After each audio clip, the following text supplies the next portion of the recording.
کل شام نواز کی کال آئی تھی۔ وہ نویرہ سے ملنا چاہتا تھا۔ ہسپتال میں مسلسل وہ ہی رہا تھا، مگر گھر میں ملنا وہ بھی ان دنوں جب شادی بالکل نزدیک تھی، خاندان بھر میں حادثہ معیوب سمجھا جاتا، مگر نواز کے سنجیدہ انداز پر نبیلہ نے حامی بھری تھی۔ آج جب بھابھی کو شاپنگ کے لیے جانا تھا تو اماں کو بھی کچھ ضروری چیزیں لینا تھی۔ نویرہ کی پریشانی میں بہت کچھ الٹ پلٹ ہو گیا تھا۔ آج نویرہ کی طبیعت قدرے بہتر تھی تو دونوں سجیلا باجی کے ہمراہ بازار کے لیے نکلی تھی۔ نبیلہ بھابھی نے موقع دے کر نواز کو بلا لیا تھا۔ نہ جانے دونوں میں کیا بات ہوئی تھی کہ نویرہ یوں ری ایکٹ کر رہی تھی۔ آپ نے کچھ کہا ہے؟ نویرہ نے آنسو صاف کرتے نبیلہ بھابھی نے نواز کو دیکھا۔ باخدا بالکل نہیں، میں تو ویسے ہی ملنا چاہ رہا تھا۔ بھابھی پلیز آپ ان کو کلیئر کر دیں، یہ جو سوچ رہے ہیں ایسا بالکل بھی نہیں۔ میں بھی انسان ہوں، آپ انسانوں کی طرح۔ کیا میں بیمار نہیں پڑ سکتی؟ کیا ضروری ہے کہ میری بیماری کے پیچھے شادی سے ناپسندیدگی کے متعلق ہی کوئی وجہ ہو؟ نبیلہ بھابھی کا آسا تھا کہ نویرہ نے اگلے ہی لمحوں میں خود کو سنبھال لیا تھا۔ نبیلہ کے حق پر لینا بڑا الجھ کر دونوں کو دیکھا۔ نویرہ میرا مقصد آپ کو ہرٹ کرنا نہیں تھا، یہ نیچرل سی بات ہے۔ چند دن بعد ہم لوگ ایک نئی زندگی شروع کرنے جا رہے ہیں۔ آپ کو شاید علم نہیں کہ خاندان میں لوگ آپ کے یوں ہسپتال پہنچنے پر کس کس طرح کی افواہیں پھیلا رہے ہیں۔ امی تک کوئی بات پہنچتی ہے تو میں یہاں تک آیا ہوں۔ مجھے آپ پر بہت بھروسہ ہے، مگر آپ جس طرح ہسپتال پہنچی ہیں، ایک پل کو تو میرے دل میں بھی خیال آیا تھا کہ خدا نخواستہ کہیں آپ ناخوش تو نہیں۔ نبیلہ بھابھی منٹوں میں ساری بات سمجھی تھی۔ بہت دکھ سے نویرہ اور نواز کو دیکھا۔ خدا کے لیے نواز کیسی باتیں کر رہی ہو؟ نویرہ بہت خوش ہے، میں نویرہ کی بھابھی ہی نہیں بہن جیسی ہوں۔ نویرہ کی فیلنگز مجھ سے چھپی ہوئی نہیں، انہوں نے فوراً کہا تھا۔ نواز ہلکا سا مسکرا دیا۔ میں جانتا ہوں، نویرہ کی طرف دیکھتے ہوئے نواز نے کہا تھا، مگر نویرہ کے چہرے پر کوئی تاثر نہیں ابھرا تھا۔ ہمارا تو کہیں آنے جانے، کسی سے ملنے ملانے کا اتفاق ہی نہیں ہوا۔ ہاں، خاندان کے دیگر لوگ، رشتہ دار نویرہ کی عیادت کو آ رہے ہیں۔ اب خدا جانے لوگوں کو کیا تکلیف ہے۔ بیمار تو کوئی بھی ہو سکتا ہے، ضروری تو نہیں ہر بیماری کے پیچھے کوئی وجہ ہے۔ لوگوں کو تو یوں بھی رائی کا پہاڑ بنانے کی عادت ہے۔ ہمارے خاندان کے لوگ تو یوں بھی پر کا کوا بنانے کے ماہر ہیں، انہوں نے تلخی سے کہا تھا۔ آئی ایم سوری، میں تو صرف یہ جاننا چاہتا تھا کہ آپ کہیں ناخوش تو نہیں۔ میں زندگی کو باہمی خوشی کے ساتھ گزارنا چاہتا ہوں، جس میں دونوں فریقین اپنا اپنا خاص امیج برقرار رکھیں۔ خوشی اور رضا سے آگے بڑھ کر زندگی سے قدم ملا کر چلنے کو میں زندگی سمجھتا ہوں۔ خدا نخواستہ کسی پر جبر یا زبردستی کا کبھی میں نے سوچا بھی نہیں۔ میں جب اپنی فیملی کے ہر فرد کے رائے کو اہمیت دیتا ہوں تو زندگی کے اس اہم موڑ پر آپ کی حیثیت کو کیسے نظر انداز کرتا؟ آپ میری ہونے والی شریک حیات ہیں، اس لیے میں آپ سے یہ بات ابھی کلیئر کر لینا چاہتا تھا۔ پلیز نویرہ اس کو غلط مت سمجھیے گا، یہ قدرتی بات ہے۔ اپنے اسی دھیمی سلجھے ہوئے انداز میں نویرہ نے اپنا مطمئن نظر واضح کر دیا تھا۔ نویرہ نے آنکھیں صاف کرتے سر اٹھا کر نواز کو دیکھا۔ وہ اپنی جگہ بالکل درست تھا، اس کی جگہ کوئی بھی ہوتا تو یقیناً یہی سوچتا۔ اپنی شخصیت کے بھرپور تاثر سمیت وہ اب بھی وہی نواز تھا۔ دھیمی سی مسکراہٹ لیے ایک لمحے کو اس کے دل کو سکون ملا، مگر اگلے ہی لمحے پھر کوئی گزرا لمحہ سائے کی طرح اس کے ذہن کو چھو گیا۔ اگر نواز کو کبھی شارک سامان کی حرکت کے متعلق پتہ چل گیا تو یہ خیال اتنا زور آور اور تکلیف دیتا کہ نویرہ کو اپنے سینے میں پھر درد ہوتا محسوس ہوا۔ وہ نہ صرف مضبوط دل اور اعصاب کی مالک تھے، بلکہ بڑی سے بڑی بات پر بھی کمال ضبط کا مظاہرہ کر جاتی تھی۔ مگر اب کی بار جو دھچکا اس کی ذات کو لگا تھا وہ اس کے اندرونی نظام کو بالکل ہی مفلوج کر گیا تھا۔ اپنی ذات کی اس لہتا رسوائی اسے کبھی گوارا نہ تھی۔ وہ اندرونی تکلیف کو دباتے بمشکل اپنے آپ کو سنبھال پا رہی تھی۔ بھابھی پلیز مجھے آرام کرنے دیں، مجھے میڈیسن لا دیں۔ اندرونی تکلیف آہستہ آہستہ اس پر حاوی ہونا شروع ہو چکی تھی، جس کے اثرات اس کی آواز کے ساتھ ساتھ چہرے پر بھی تھے۔ نبیلہ بھابھی تو ایک دم پریشان ہوگی، کیا ہوا؟ نویرہ آہستگی سے بستر پر دراز ہو چکی تھی۔ نبیلہ نے فوراً دراز سے اس کی مرثا نکالی۔ اگر طبیعت زیادہ خراب ہے تو ڈاکٹر کو نہیں، مجھے بس آرام کرنے دیں۔ ایک دم زرد پڑتے چہرے کو دیکھ کر نواز نے کہا تو نویرہ نے اس کی بات کاٹ کر قطعی لہجے میں انکار کرتے آنکھیں بند کر لی۔ آج کل سمیان مسلسل مصروف تھا، رات کی واپسی ہوتی تھی۔ آج بھی گھر لوٹتے 12 بج چکے تھے۔ گھر کے باقی افراد اپنے اپنے کمروں میں جا چکے تھے۔ فرح جاگ رہی تھی، گزشتہ دنوں کے برعکس وہ کافی بہتر اور نارمل تھی۔ کالج بھی جا رہی تھی۔ سمیان کو کھانا اس نے نکال کر دیا تھا۔ کھانا کھانے کے بعد سمیان احمد اپنے کمرے میں چلا گیا تھا۔ فرح نے خاموشی سے برتن سمیٹے تھے، چائے کا پانی چڑھا کر وہ چائے تیار کرنے لگی تھی۔ سمیان احمد اگرچہ اسے چائے بنانے سے منع کر چکا تھا، مگر وہ جانتی تھی کہ سونے سے پہلے چائے پینا سمیان احمد کی عادت ہے۔ اس دن کے بعد سمیع نے اس کال سے متعلق کچھ نہیں پوچھا تھا اور نہ ہی فرح کی ہمت ہوئی تھی کہ وہ خود سے کچھ بتاتی یا پوچھتی۔ ایک جھجک سی تھی جو اسے سمیع سے نگاہیں چرانے پر مجبور کر دیتی تھی۔ سمیع احمد کا رویہ وہی تھا، محبت آمیز، پیار بڑا، شفقت سے بھرپور، مگر فرح کو اندر سے ایک خیال ہمہ وقت پریشان رکھتا تھا کہ نہ جانے سمیع اس معاملے میں کیسے نمٹا ہوگا۔ اس دن کے بعد سے کوئی کال نہیں آ رہی تھی، جبکہ لاشعوری طور پر وہ ہر گھنٹی پر منتظر ہوتی تھی، چونک کر ڈر جاتی تھی۔ چائے تیار کر کے کپ میں نکال کر وہ سمیع احمد کے کمرے میں چلے گئے تھے۔ کچھ دیر سمیع احمد کے ساتھ وقت بتانے کا موڈ ہو رہا تھا۔ تم مان کیوں نہیں لیتے کہ تم نے غلط حرکت کی ہے؟ وہ کمرے میں داخل ہوتے سمیع احمد موبائل کان سے لگائے ہنسی سنجیدگی اور خفگی سے کہہ رہا تھا۔ فرح کو دیکھا، بات ادھوری چھوڑ دی۔ فرح نے چھوٹی تپائی پر ٹرے رکھی، شرم سے ڈوب مرو، ابھی بھی وہی تکرار ہے۔ سمیع نے فرح کو صوفے پر بیٹھتے دیکھا تو آواز ہنسی دھیمی کالی، یار اب بحث کو چھوڑو، ستارہ سے میری بات ہو چکی۔ ہاں، اسی دن جب فرح کی عیادت کو دونوں آئے تھے۔ نہیں، فی الحال پھوپھو سے بات نہیں ہوئی۔ اگر تمہاری کال نہ آتی تو میں واقعی پھوپھا جان سے ڈائریکٹ تمہاری شکایت کر دیتا۔ وہ تو خیر مانو کہ ستارہ نے خود ہی بات کر کے ساری بات کلیئر کر لی، ورنہ تمہاری جگہ کوئی اور ہوتا تو اب تک اپنی کرنی کا بھگتنا بھگت رہا ہوتا۔ اب سمیع احمد کے لہجے میں ہنسی، شگفتگی اور تر و تازگی تھی۔ فرح خاموشی سے دیکھے کہ نیند اسے نہیں آ رہی تھی۔ ٹی وی میں اس کا دل نہیں لگ رہا تھا۔ جب تک سمیع جاگ رہا تھا وہ اس سے بات کرنے کے موڈ میں تھی، مگر سمیع کو موبائل سے ہی فرصت نہیں تھی۔ پھوپھو، ستارہ اور پھوپھا جان کے ذکر سے وہ یہی سمجھ پائی تھی کہ دوسری طرف یقیناً پھوپھو کے گھر کا کوئی فرد ہوگا۔ خیر، معاف تو تمہیں میں کسی صورت نہیں کروں گا۔ ایک بھرپور قہقہے کے ساتھ سمیع نے فرح کو دیکھا جو ہتھیلی پر تھوڑی ٹکائے اسے ہی دیکھ رہی تھی۔ سمیع کی آنکھوں میں ایک چمک سی ابھر آئی تھی۔ اب زیادہ شیخیاں بگاڑنے کی ضرورت نہیں۔ فرح کی خوبصورت ملیح چہرے سے نظر ہٹا کر سمیع نے چائے کا مگ اٹھا لیا تھا۔ کس سے بات کر رہے ہیں؟ فرح کو آخر پوچھنا پڑا تھا۔ سمیع احمد بہت کم اس انداز میں کسی سے بے تکلف ہوتا تھا۔ ساتھ سے سمیع نے سپ لیتے دوسرے ہاتھ سے موبائل کان سے لگاتے فرح کو بھی نپٹایا تھا۔ ساتھ کی کال بہت کم آتی تھی، جب بھی آتی تھی سلام دعا کے بعد وہ ریسیور امی کو دبا دیتی تھی۔ اب بھی صرف سر ہلایا۔ فرح تھی پوچھ رہی تھی کس کی کال ہے؟ دوسری طرف سعد نے سن لیا تھا سو سمیع وضاحت کر رہا تھا، شرافت سے بیٹھے رہو، تم بھول رہے ہو کہ میں فرح کا بھائی ہوں۔ سمیع کا انداز اگرچہ سنجیدہ تھا مگر ایک بھرپور شرارت آمیز تاثر موجود تھا۔ اوکے، اب یہ دھمکیوں میں منتیں بند کروا دیتا ہوں۔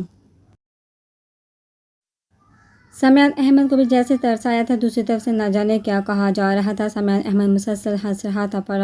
پھر فرح کے قریب آ گیا۔ لو فرح بات کرو، سعد تم سے بات کرنا چاہتا ہے۔ سمیع نے خاموش اپنی طرف متوجہ فرح کو موبائل تھمایا تھا۔ بھائی میں بھلا کیا بات کروں گی؟ نہیں، بالکل نہیں۔ سعد جمال سے فرح کی گفتگو بس برائے نام ہی ہوتی تھی، جس انسان سے اسے کوئی دلچسپی نہیں ہوتی تھی اس سے وہ اسی طرح لا تعلق رہتی تھی، مگر یہ بھی نہیں تھا کہ سعد جمال اسے ناپسند نہ تھا۔ اس کا پھوپھی زاد تھا، بہت گہرا اور قریبی تعلق تھا، مگر بے تکلفی تو کبھی تھی ہی نہیں۔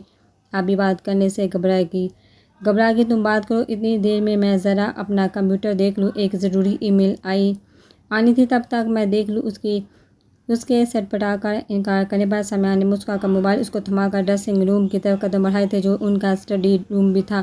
السلام علیکم، جھجکتے ہوئے فرح نے موبائل کان سے لگا لیا تھا۔ وعلیکم السلام، کیسی ہو فرح؟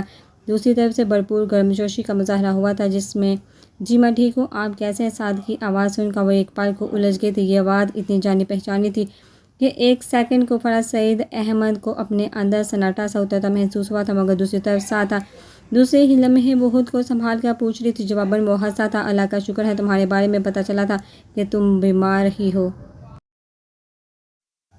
نہیں، اب تو ٹھیک ہوں، بس ہلکا پھلکا بخار تھا۔ مجھے تم سے بہت ضروری بات کرنی تھی، بلکہ ایک معاملہ کلیئر کرنا تھا۔ سعد جمال فوراً مطلب آ گیا تھا۔ سعد جمال کے الفاظ پر فرح چونکی۔ جی مجھ سے؟ ہاں تم پر زور دیا گیا تھا۔ جی کہیے۔ تمہارے لیے یہ انکشاف حیرت کے ساتھ شاید شاک زدہ بھی ہو، لیکن اب میں تم سے کچھ بھی نہیں چھپانا چاہتا۔ پہلے بھی میرا مقصد تمہیں تکلیف دینا نہیں تھا، بس تمہیں تھوڑا سا تنگ کرنا تھا، مگر بات اس نرج پر آ جائے گی مجھے قطعی اندازہ نہ تھا۔ آپ کیا کہنا چاہتے ہیں؟ فرح نے اس تمہید سے الجھ کر اس کی بات ہی کاٹ دی تھی۔ وہی بتا رہا ہوں، سمیع سے میری بات کلیئر ہو چکی ہے، تم سکون سے سننا اور پلیز کچھ غلط مت سمجھنا۔ فرح الجھ کر رہ گئی، بھلا ایسی کیا بات ہو سکتی ہے؟ آواز کی اتنی مشابہت، دوسرا اس ساتھ کی گفتگو، یہ ان دونوں کی بات ہے؟ یہ ان دنوں کے بعد جب طیب پیدا ہوا تھا۔ ہادیہ باجی نے مجھے طیب کے عقیقے والے دن کی اور فیملی کی دیگر لوگوں کی تصاویر بھجوائی تھی۔ ان تصویر میں 2-3 جگہ پر زرش وغیرہ کے ساتھ تم بھی تھی۔ تو فرا الجھ گئی۔ ان سب کا مطلب تو یہ کہ مجھے نہیں پتہ چلا کہ ان تصویروں میں موجود لڑکی میں ایسی کیا خصوصیت ہے کہ وہ مجھے بری طرح متاثر کر گئی تھی۔ فرا نے ایک دم گھبرا کر موبائل کان سے ہٹایا۔ ایک لمحے کو تو ہاتھ پاؤں سن سے ہو گئے۔ تو سعد جمال ہی اس سے آگے اس کی سوچ کی پرواز نہ تھی۔ اس نے دوبارہ موبائل کان سے لگا لیا۔ تم کچھ بھی کہو مگر یہ سادہ تمہیں ان تصویروں میں دیکھا ایسا ہی لگا کہ جیسے پہلی دفعہ تمہیں دیکھ رہا ہوں، اور واقعی اس دن میں تمہیں پہلی دفعہ ہی دیکھ رہا تھا۔ فرا کے سمجھ میں نہ آیا وہ کیا کہے، کیا کہہ رہا ہے اور کیوں کہہ رہا ہے۔ اس پر ہر چیز گڈمڈ ہوتی محسوس ہوئی، آواز، یہ الفاظ، یہ لب و لہجہ۔ میں نے ستارہ سے بات کی تو وہ خوب ہنسی مگر میں سیریس تھا۔ میرے اصرار پر اس نے زرش سے تمہارا ای میل ایڈریس حاصل کیا تھا۔ وہ گھر کا نمبر تو پہلے ہی میرے پاس تھا۔ فرا کے اعصاب بالکل جواب دے گئے تھے۔ وہ جو اتنی دیر سے سب سن رہی تھی ایک دم پھٹ پڑی بلکہ چیخ اٹھی۔ تو وہ آپ تھے؟ مجھے یقین نہیں آ رہا، مجھے اس طرح تنگ کرنے والے آپ تھے؟ یقین مانو میرا مقصد تمہیں ہرٹ کرنا نہیں تھا، بس تمہیں یوں ہی تنگ کر رہا تھا، صرف تم سے رابطے میں رہنے کے لیے، تمہارے بارے میں جاننے کے لیے، تم سے باتیں کرنے کے لیے۔ اس کے یوں بری طرح پھٹ پڑنے پر سعد جمال نے فوراً صفائی پیش کی تھی مگر فرا پر ہونے والا انکشاف ہی ایسا تھا کہ کسی بھی طرح سنبھل نہ پائی تھی۔ مجھے یقین نہیں آ رہا، وہ آپ تھے؟ نفیسہ پھپھو کے بیٹے سعد جمال جن سے کبھی اسلام دعا سے آگے کبھی بات تک نہ کی، وہ آپ تھے؟ ایک دم فرا کی آواز روند گئی۔ وہ ابھی تک بے یقین تھی۔ بات سنو فرا، میں صرف تم سے رابطے میں رہنا چاہتا تھا۔ میرا شروع میں تمہیں تنگ کرنے کا کوئی ارادہ نہ تھا، لیکن ای میل کا سلسلہ جب چل نکلا تو پھر بات بڑھتی چلی گئی۔ میرے ہی کہنے پر ستارہ نے تمہیں 1-2 دفعہ کچھ پھول اور کارڈز وغیرہ بھجوائے تھے۔ میرا ارادہ تھا کہ فوراً پاکستان پہنچ کر تم سے ساری بات کلیئر کر لوں، پھر امی کو ماموں جان کے پاس بھجواؤں گا تاکہ تمہیں میرے لیے مانگ سکے، مگر اس سے پہلے سمیان کو تم نے بتا دیا اور سمیان نے میرے اس نمبر پر رابطہ کیا جس سے تمہیں کال کرتا تھا۔ میں تو صرف تمہیں تنگ کر رہا تھا ورنہ تمہیں تکلیف دینے کا میرا مقصد نہ تھا۔ وہ اور بھی نہ جانے کیا کہہ رہا تھا۔ فرا نے لائن کاٹ دی اور ایک دم ہاتھوں میں چہرہ چھپا کر رو دی۔ اتنا بڑا دھوکہ، اس قدر تجدید، وہ سسک اٹھی۔ پہلے سعد جمال اور اب سمیان۔ اسے سمجھ نہیں آ رہی تھی کہ اس کے ساتھ کیا ہو رہا ہے۔ سعد جمال کا انکشاف اور سمیان احمد کا رویہ۔ کیا ہوا، رو کیوں رہی ہو؟ کیا کہا سعد نے؟ سمیان جو منتظر ہی تھا فوراً کمرے میں آیا تھا۔ میں نے آپ پر اعتبار کیا تھا مگر آپ نے بھی۔ سمیان احمد کی آواز سن کر اس کے اندر سے بہت کچھ ٹوٹا تھا۔ چہرے سے ہاتھ ہٹا کر اس نے سمیان احمد کو جن نظروں سے دیکھا، سمیان احمد ایک دم گھبرا گیا تھا۔ کیا ہوا گڑیا؟ کیا کیا ہے میں نے؟ سمیان نے اس کے دونوں ہاتھ تھام لیے تھے۔ سمیان کو سمجھ میں دیر نہیں لگی تھی کہ سعد نے فرا سے کیا کہا ہوگا۔ آپ جانتے تھے کہ مجھے تنگ کرنے والے شخص یہی سعد بھائی ہیں؟ آنکھوں میں آنسو لیے وہ پوچھ رہی تھی بلکہ برہم اور شکایتی لہجے میں استفسار کر رہی تھی۔ نہیں، اس دن رات کو میں نے تمہارے بتائے گئے نمبر پر کال کر کے پتہ کیا تھا، علم ہوا کہ یہ سعد ہے۔ یقین مانو میں خود بہت شاک میں آ گیا۔ سعد جمال ہماری پھپھو کا بیٹا تمہارے ساتھ ایسی گھٹیا حرکت کر سکتا ہے؟ میں یقین کرنے پر تیار ہی نہ تھا لیکن پھر ماننا پڑا۔ میں سعد پر بری طرح برس پڑا تھا، بہت برا بھلا کہا تھا اسے، لعنت کی، کیا کچھ نہیں کہا تھا میں نے اسے۔ اور پھر اگلے دن ستارہ چلے، سارہ اور قادر دونوں نے سعد کا دفاع اس انداز میں کیا کہ مجھے سعد سے رابطہ کرنا پڑا، اور پھر اس نے مجھ سے معافی مانگی، قسمیں، وعدے، دلائل۔ وہ ان دنوں سے یہی کام کر رہا ہے۔ وہ تم سے بات کرنے پر اصرار کر رہا تھا سو مجھے مجبوراً تم سے بات کروانا پڑی۔ میرا خیال تھا یہ معاملہ کلیئر ہونا چاہیے، تم جس قدر تکلیف و پریشانی میں مبتلا ہو بلکہ اب بھی ہو تو مجھے اس کا صرف یہی ایک حل لگا کہ تم خود سعد کی بات سنو، سمجھو اور کوئی فیصلہ کرو۔ سعد برا شخص نہیں، ہاں اس کا طریقہ کار غلط اور ہے، بہرحال سعد کا عمل قابل مزاحمت بھی ہے، اس پر اسے کوئی معافی نہیں۔ فیصلے کا اختیار ہر حال میں تمہارے پاس ہے اور میں تمہارے ساتھ ہوں۔ سمیان احمد یہ کہہ رہا تھا اور فرا خالی آنکھیں لیے دیکھ گئی۔ واجدہ بیگم نے جدہ میں رفت کو فون کر کے شارق سمان کے متعلق سب بتا دیا تھا۔ رفت باجی اماں کے منہ سے سب سن کر ہکا بکا رہ گئی۔ اماں نے انہیں 1-2 دن میں جیسے بھی ہو پاکستان پہنچنے کی تاکید کی تھی۔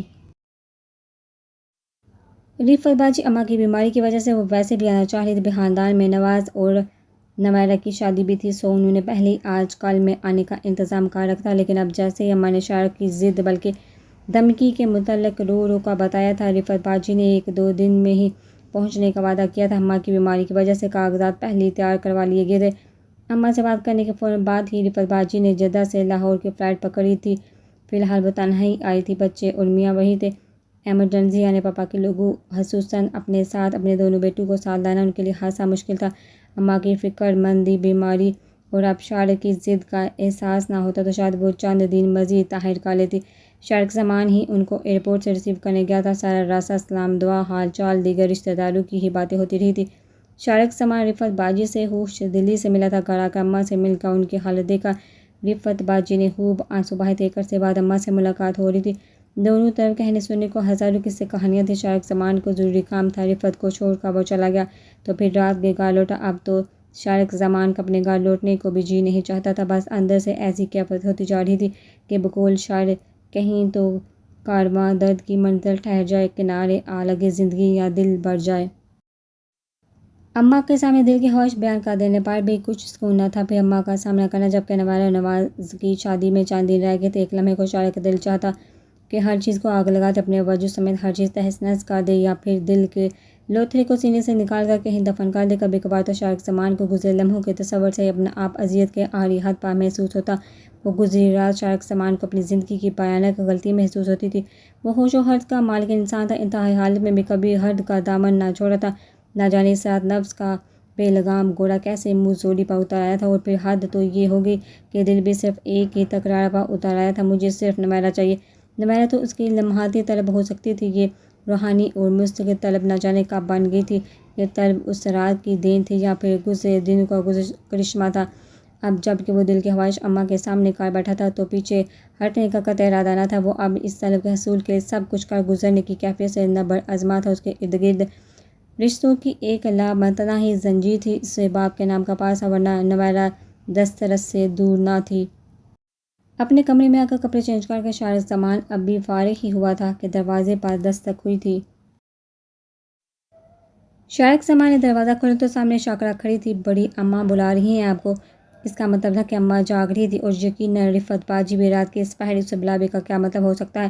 شارق سامان کو سمجھنے میں دیر نہیں لگی تھی۔ اماں کے کمرے میں آئے تو اماں آنسو بہانے میں مصروف تھی، جبکہ رفت باجی ان کے بستر پر بیٹھی ہوئی تھی۔ شارق سامان کمرے میں داخل ہوا تو وہ خاموشی سے دیکھتی رہی۔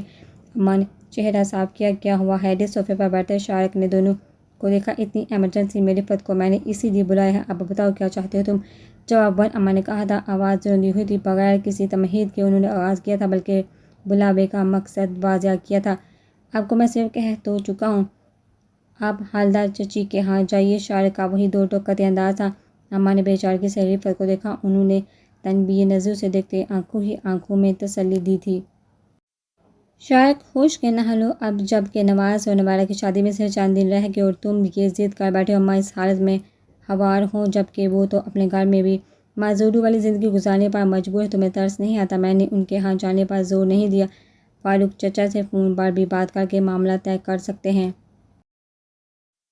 اتنا بے پرواہ انداز تھا کہ رفت باجی کو اپنے ایک لمحے کے لیے اپنا دل رکتا ہوا محسوس ہوا۔ تمہیں سمجھ کیوں نہیں آ رہی؟ اس کی شادی طے ہے اور تم چلے ہو رنگ میں رنگ ڈالیں۔ وہ اگلے ہی لمحے غصے سے بڑھ گئی۔ تو کیا ہوا، شادی ہی طے ہے نا، بات ختم بھی ہو سکتی ہے، نکاح تک ٹوٹ جاتے ہیں، اور ابھی تو صرف دن طے ہوئے ہیں۔ وہی قطعیت سے بھرپور بے پرواہ، کچھ حد تک خشک اور سنگ دل لہجہ تھا۔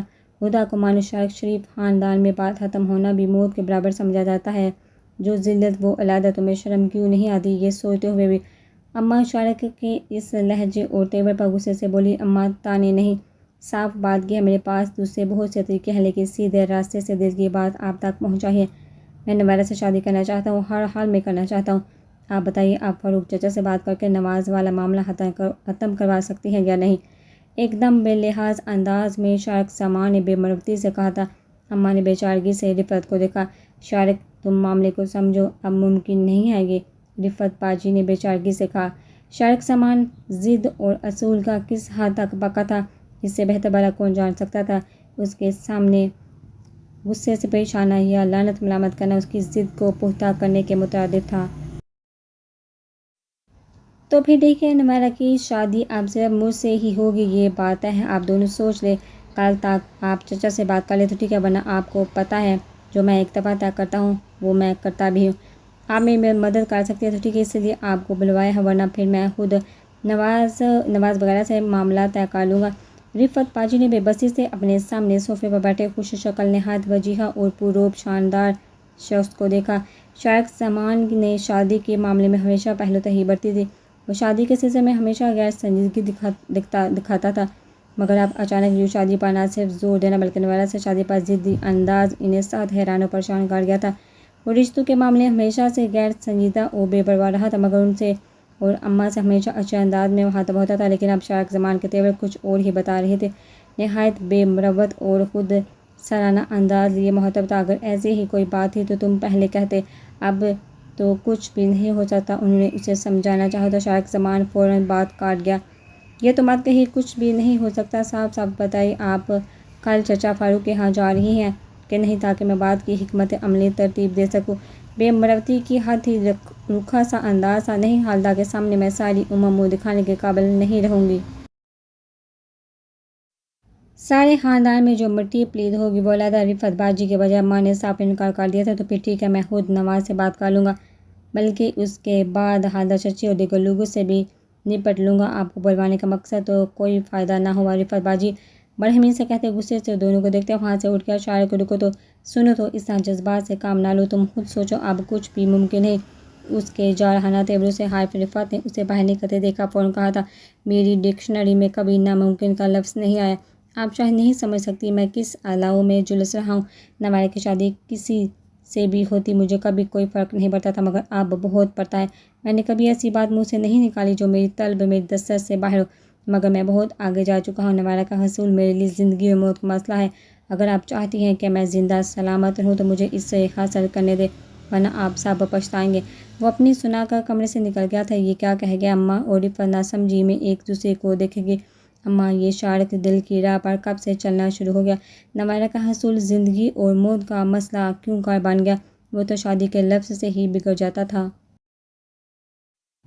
رفعت جو سوچ کر آئی تھی کہ شارق کو سمجھا بجھا کر رام کر لے گی، مگر اب سب کچھ احتیاط سے باہر دیکھا وہ اماں سے ہی استفسار کر بیٹھی، خدا جانے کیا ہو گیا ہے تمہیں؟ اب کیا بتاؤں، جن لوگوں میں اٹھا بیٹھا ہے نہ جانے کیسے بے ضمیر ہے، پلا دیا ہوگا کچھ گول کا۔ ایسا بھی لحاظ تو کبھی بھی نہ تھا، اللہ نہ کرے، مگر اماں یہ شارق ایسا بھی بے مروت نہیں تھا، میرا اور آپ کا بڑا لحاظ کرتا تھا۔